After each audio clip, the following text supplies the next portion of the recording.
what is your name and what is your connection to marketing, education plus AI? All right, so my name is Russell Ward, and I co-founded and run a company called Massively. We launched Massively just over 10 years ago now, as at the time as a storytelling platform, as a way for kind of fans to engage with story by talking to characters from TV shows and movies. So it was the original kind of idea.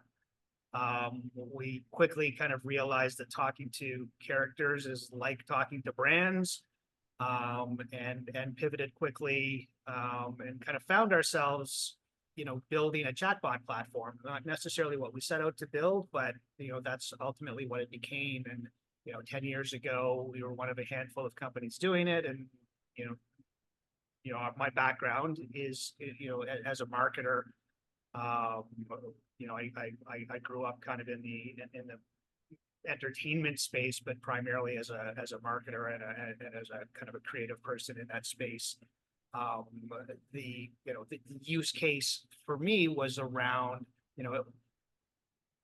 how do brands participate in this kind of emerging channel of chat messaging, in kind of an organic way. And that's where we started, was really around kind of creating these engaging experiences for brands, and deploying them kind of where the audience was, which was kind of in messaging, on Facebook Messenger, on Twitter, on your websites and SMS, and various channels. And so yeah, that was the origin. 10 years ago, our AI was, and we've always called ourselves an AI company, but 10 years ago it meant something very different. Um, Right. it was primarily NLP at the time, and we Right. with our own. So we were able to kind of ride that for a while, and over time added other elements to what we were building. We added, some text summarization capabilities, and topic modeling capabilities, and intent classification, and that kind of stuff, into our product. And again, we're really kind of positioning it for marketers as kind of what became known as conversational marketing. Right. Yeah, because honestly, I would love to have a conversation with the fictional character Logan Roy from Succession. So, well, you That know what, that would was be the amazing. insight for us, and for me specifically, is I was at a broadcaster, and my partners pitched this idea, um, for talking to characters. And I went home and I asked my daughter, who was, I think, probably 13 or 14 at the time, and into Hunger Games. I'm like, hey, what if you could talk to Katniss? And her head exploded, and she was like, what, you mean I could have a conversation with her? And so that's where we kind of realized we were on to something, and that was kind of that fueled the first iteration, the first 6 months of development of what we ended up building for the platform. Oh yeah, like you're way ahead of your time. Like I remember when we were talking about that insurance client way Right. back. That was like Is that a still active? years Can I ago. can I come back and pitch that? Yeah. So for everyone on the call, we actually put together this whole plan for this insurance company. It was genius because What, um wait, what year was that now? You've got me curious. Do you guys I remember? don't remember 2016 or Yeah, something. that sounds about right. Yeah. So for everyone else on the call, like I had this insurance client who wanted to be a little bit different from everyone else. They're a broker. And they had this one person that worked at the insurance company that was just like the man was an encyclopedia about insurance stuff. Like he still works there. He's great and he's just super smart. And we're like, how do we download his brain into a chatbot?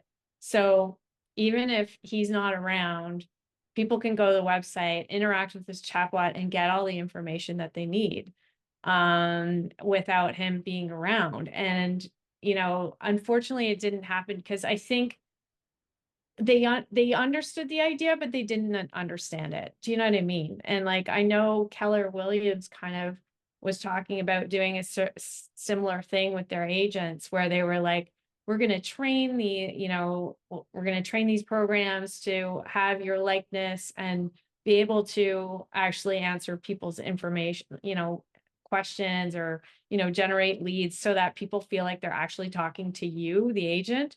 And again, it didn't go anywhere, but I think that was just like the beginning of what is now exploding, right, in the last year or so. So Russ, you were kind of like, that's why I was saying you're like the GOAT to me of all of this stuff, because you've been talking about this for the last 10 years or probably longer. And it's pretty fascinating stuff. So so I guess like I'm going to ask you, like, what was your background? Like, what got you? I know you kind of talked about like, hey, this was the idea, but like, what is your background in marketing and media that kind of brought you to like starting Massively?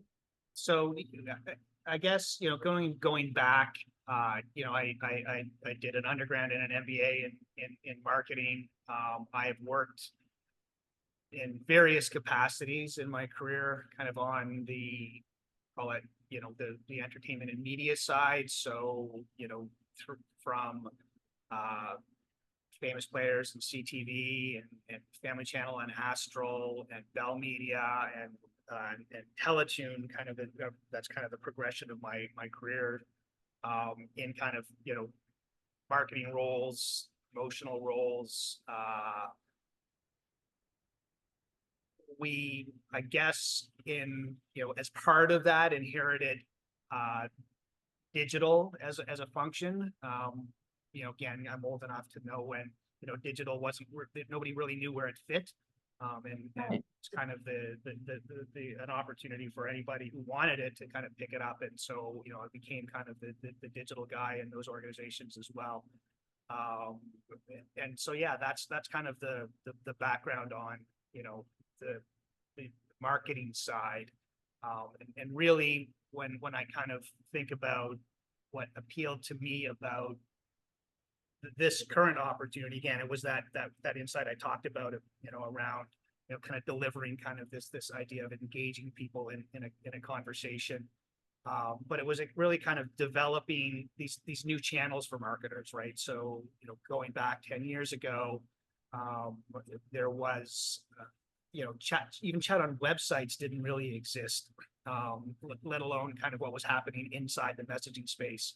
And brands didn't have a natural way to live or participate in those channels, or a native way. And so that's really what this opportunity was for me, is like, how does, as a marketer, I would love, a way to engage my audience, my customers, my fans, in kind of in an organic, natural way. Right. That became Massively. Yeah. So that brings me to today, which, I was on your homepage yesterday and I love the tagline, we create chatbots that you actually want to talk to. Because there's always, like, you always see those plug and play like chatbot solutions, and then you try to like actually use it and it's not useful, it's not helpful.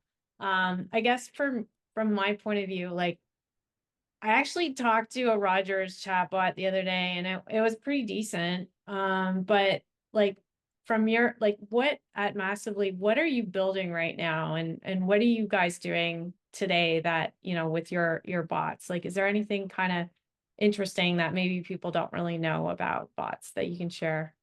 I don't know if it's kind of, different or if people don't know, but I think, generative AI is kind of the thing that we're experimenting the most with now. And, I think in our kind of core use case, which is, this conversational marketing space, it's a little bit of a delicate balance, because, when you're talking about brand communication, you really need to control, and then have confidence that what the bot says is, kind of is what the bot or what the brand kind of wants it to say and has control over. And so it's you know, the risk around you know, the technology generating a response that is, you know, kind of not, doesn't follow brand guidelines or is off-putting or says something that, you know, again, can be viewed in a negative way is something that, you know, again, we're really trying to balance the, you know, that technology with kind of a more kind of polished or scripted or predictable, I guess, kind of a response. And so, you know, that's where we're spending a lot of our time. You know, right now it's working really, really well to kind of, you know, drive, you know, question answers, but it's not working very well to drive narrative. And, you know, to think about it from a brand standpoint or from you know, kind of an engaged, you know, a storytelling standpoint where, you know, if a brand wanted to kind of, you know, control that that flow and what it is it's saying to you, you know, it lacks right now the ability for us to kind of those controls. So we're kind of, you know, we're in this kind of hybrid, you know, for this use case, we'll use a generative AI approach. And for this, it's more goals based still.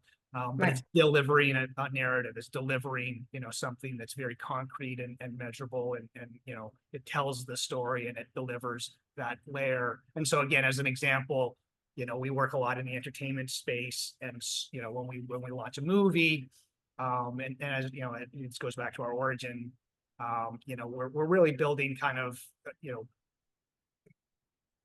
ways for fans to engage with that story through, you know, quizzes, through character chats, through, and those are all very scripted, right? There's AI components to it, but it's, you know, in terms of our ability to understand language and all of that kind of stuff. But we're controlling, you know, where that conversation goes versus customer service, where it's more question answer and intent detection around, you know, what it is the customer wants to do. That's where AI comes in, and that's where generative AI, you know, does a really, really good job, because now, you know, to your example earlier about, you know, dumping the knowledge of this guy's, you know, brain into the bot, you know, we can ingest data from any source right now to in our experiences, and have lots of confidence that we'll be able to answer questions and detect the, you know, we'll you know, train on custom intents,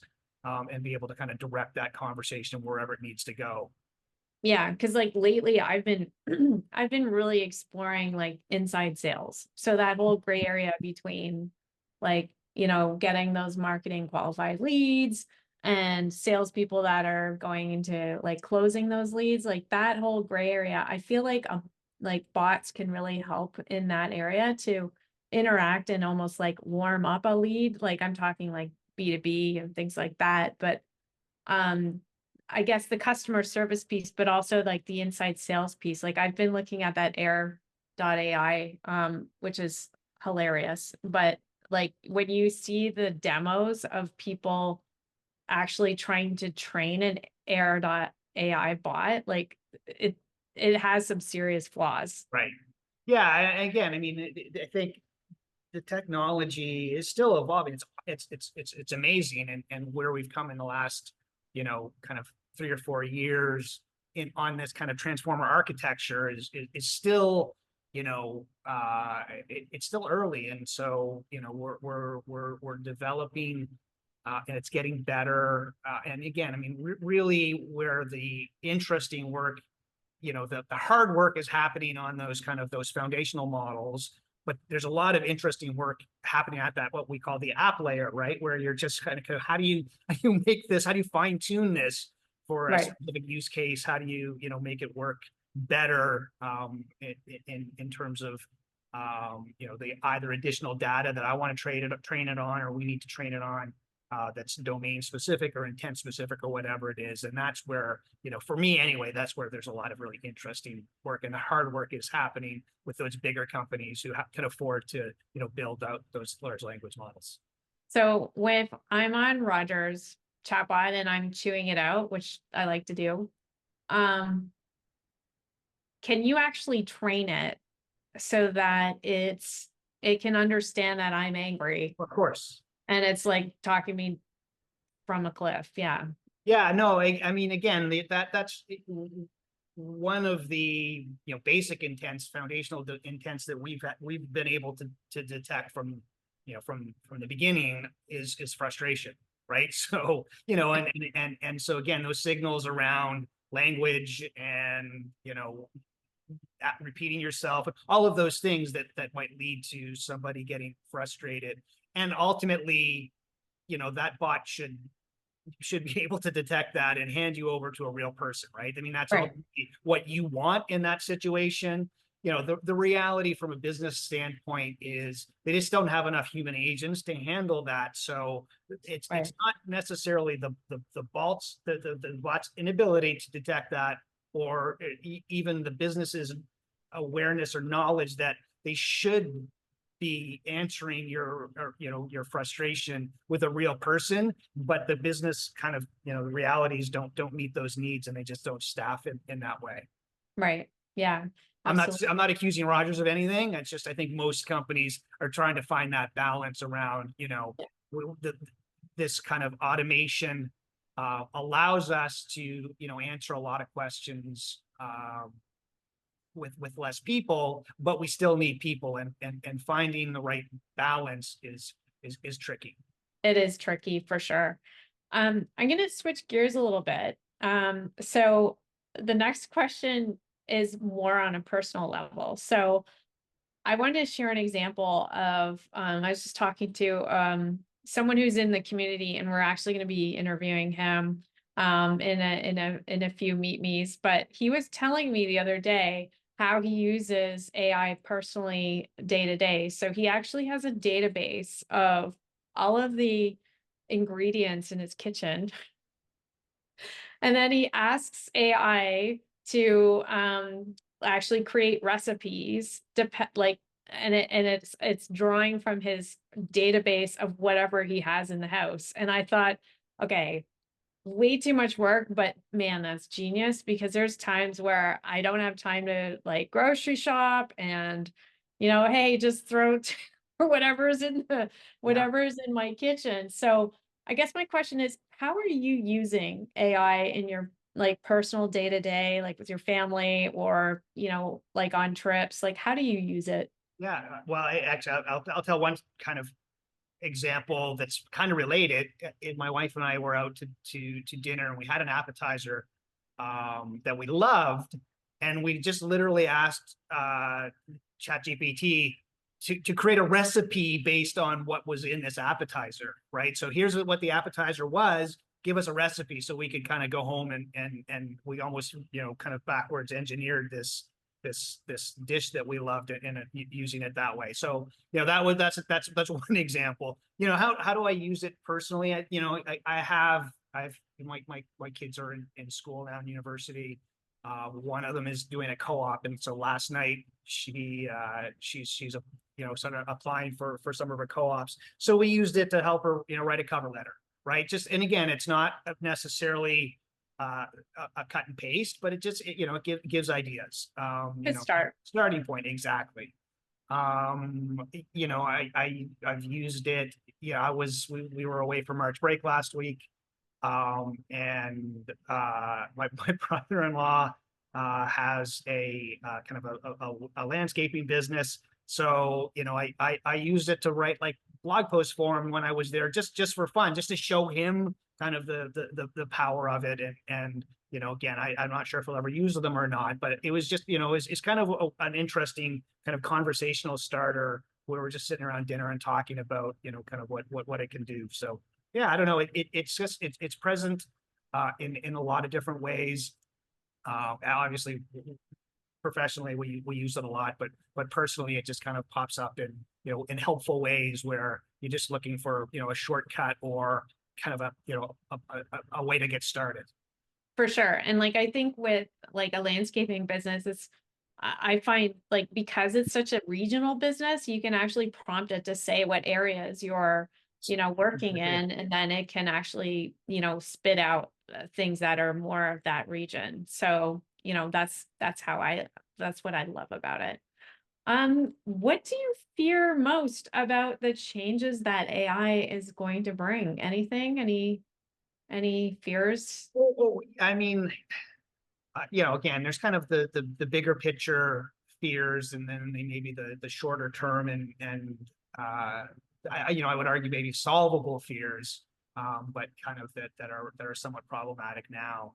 I mean, there's bias obviously, and there's those types of things, and then there's kind of the fake news implications around this, and how easy it is to kind of generate you know either again fake news or fake images or fake videos, and that there's I think we can overcome that, but that's there's obviously a big fear around that. I think kind of longer term and bigger picture, AI in the wrong hands, I think poses a risk. Yeah.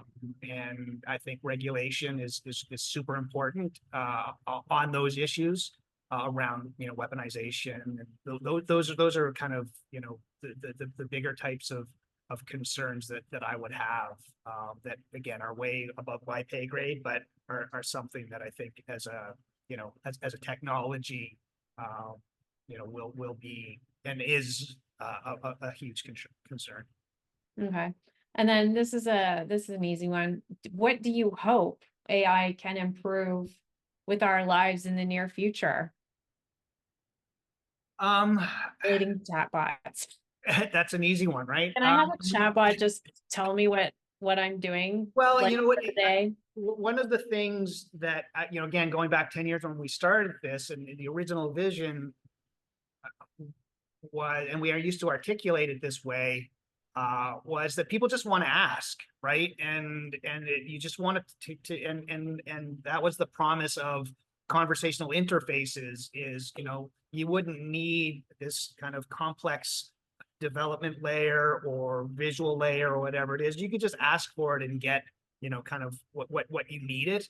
And I think we're closer to that now. You can, you'll just be able, you don't have to kind of navigate through anything complex. You don't have to, again, go through Google search results and kind of sift through pages and pages to get the information you're looking for. You just want to be able to ask for it. So, I think that's a big benefit. I think ultimately what that leads to is, what should lead to is kind of these helpful assistants that, break down barriers to information, that help kind of equalize things for people. Like that's kind of the hope that that AI kind of plays a role in that. Right. It's like leveling the playing field. That's exactly right. Yeah. Yeah. Awesome. Yeah, no, this is great. My last question is very important. What, in your opinion, is the best sandwich? I am partial to club sandwiches. Yes. I do. I love, I don't know. It's just the consistency of it, really, because you get a club sandwich kind of anywhere, and it's just what you're going to get. And I love the club sandwich. It's kind of a go-to, because you just know what you're going to get. Yeah, I just ordered one actually at Hemingway's, that place. I do, yes. And yeah, it was pretty good. It was, good comfort food. Yeah. So that's awesome. Is that the right answer? I don't know. Sorry, was that the right answer? Yeah, sure. There's no wrong answers with sandwiches. I was going to say lobster roll because I'm from the East Coast, but that's true. That's not a sandwich per se. It's in a hot dog bun, but whatever. Come on, it's a sandwich. Agreed. Awesome. Well, thank you so much for your time. Really appreciate it. And thanks everyone else for listening in. And the recording will be up shortly. So thank you very much. All right. Thanks, everybody. Thanks, Liz. Thanks. Ciao. Bye. Bye.